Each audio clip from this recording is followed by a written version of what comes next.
स्वामी जी, हम जब किसी कैंसर पेशेंट को देखते हैं तो अक्सर हम आपस में बात कर रहे होते हैं कि आखिर ये कैंसर जैसी इतनी खतरनाक, इतनी मतलब डरावनी सी एक बीमारी है, ये इतनी बढ़ क्यों रही है। कैंसर को आजकल लाइफस्टाइल से भी जोड़कर लोग देखते हैं, लेकिन आजकल तो छोटे छोटे बच्चों में कैंसर देखा जा रहा है। तो ऐसा क्यों हो रहा है और इसके क्या क्या उपाय हैं? उपाय तो खैर आप बता भी रहे हैं साथ में, लेकिन कुछ और खास बातें आप जोड़ना चाहें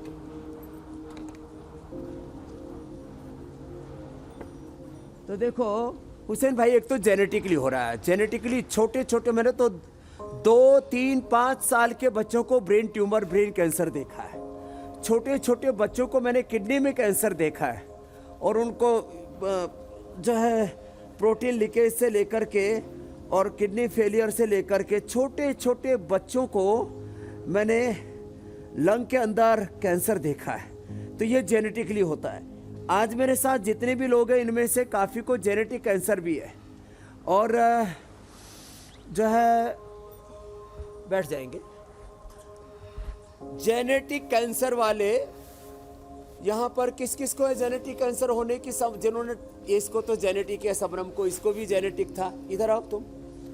और इसको, इसने जेनेटिक कैंसर को रोक दिया है। जो लाल पगड़ी पहने बैठा है हमारा भाई लाल दुपट्टा, इसने वो खतरा टाल दिया है। तो एक तो जेनेटिकली होता है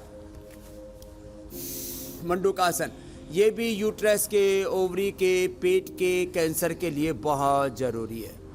तो दूसरा पोल्यूशन, हवाओं में जहर, पानी में जहर, मिट्टी में यूरिया, डीएपी, अलग अलग प्रकार की जहरीली खेती करते, फर्टिलाइजर्स, पेस्टिसाइड्स, इंसेक्टिसाइड डालते हैं। जी स्वामी जी, अभी आपने एक लाइव एग्जांपल आपके साथ बैठे, उन्होंने उनको जेनेटिक थी, उन्होंने खुद को ठीक कर लिया है। लेकिन आप अक्सर ये दावा स्वामी जी करते हैं कि बहुत सारी जेनेटिक बीमारियां योग के जरिए खत्म की जा सकती है, उनकी चेन को तोड़ा जा सकता है, मतलब माता पिता से बच्चे में ट्रांसफर नहीं होगी।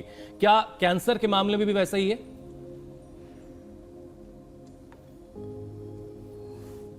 कैंसर के मामले में भी जिन्होंने योग करना शुरू कर दिया, उनकी एक जो है संक्रमण की चैन टूट गई है। देखो, अभी तो मंडूकासन, शशकासन हम कर रहे थे, वक्रासन करेंगे। देखो, एक ने तो उधर तोड़ दी है। तुम्हारे किसको था कैंसर? इधर आओ, आप उधर जाओ। बहुत आशीर्वाद। किसको था कैंसर परिवार में? बैठ जाओ।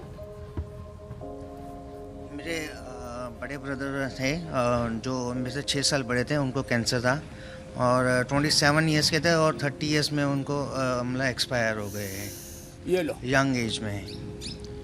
ये पीछे से माता पक्ष से है, पितृ पक्ष से है? नहीं, ये मेरे फादर की साइड से है। फादर की साइड से? हाँ जी, कैंसर हुआ। हाँ जी। भाई को कितने साल में खो दिया? मतलब वो जब 30 साल के होते तब 30 साल की उम्र में भाई को खो दिया। तुम्हारी कितनी उम्र है? मेरी 44। अगर वो होते तो इस समय 50 साल के होते हैं। हाँ, इनसे आपसे बड़े थे? हम में से बड़े थे। इनसे बड़े भाई ने अपने जो है वो इनसे बिछुड़ गए, अब ये योग की शरण में आ गए। हाँ जी। तो अब कितनी देर करते हो प्राणायाम योगाभ्यास? मैं सुबह शाम 2 वक्त पे करता हूँ। 2 वक्त? हाँ जी, 2 वक्त। क्या नाम है? साहिल। कहाँ से हो? दिल्ली। साहिल। हाँ और जी। बड़े भाई का क्या नाम था? उनका पंकज। पंकज। तो पंकज माने जो फूल था। हाँ जी। हाँ, वो फूल जो है मुरझा गया। अब ये साहिल जो है जिंदा है, तो 2 टाइम योग कर रहा है कि भाई मुझे इसके लपेटे में नहीं आना है? अब ये इसने तो, कहाँ का कैंसर है तुमको? जी, मुझे ब्रेस्ट कैंसर है, और मेरे माता पक्ष में भी है और पिता पक्ष में भी है। अरे राम राम। मेरी माता जी के पक्ष में मेरी मौसी को हुआ था और मेरे मामा जी को हुआ था, तो दोनों ही की एक्सपायर हो गए। और पिताजी की तरफ, मेरे खुद के पिताजी को 22 सितंबर 2019 को खोया है मैंने, और मेरी बुआ को भी खोया है, उनको बोन कैंसर हो गया था। मुझे 2006 में और 2014 में वापस हुआ रिकरेंट। मेरा ट्रीटमेंट ब्रिज कैंडी डॉक्टर प्रफुल्ल देसाई ने किया।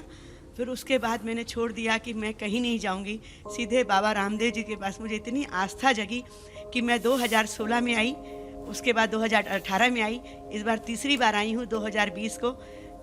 मुझे मतलब खाली यहाँ पे आके इंस्पिरेशन मिलता है कि मैं यहाँ आऊँगी तो वापस 2-3 साल मुझे कैंसर होगा ही नहीं, इसलिए मैं हर बार 21 दिन के लिए आती हूँ। इसके लिए बहुत बहुत अभिनंदन। क्या नाम है तुम्हारा? जी, संगीता प्रदीपन का। स्वामी जी, संगीता ये ने जिस अपने तरीके से जीवन अपनी का पूरी संगीत आपबीती योग बता के रही साथ है, जोड़ दिया, बड़ी बात है, दोनों पक्षों से। जी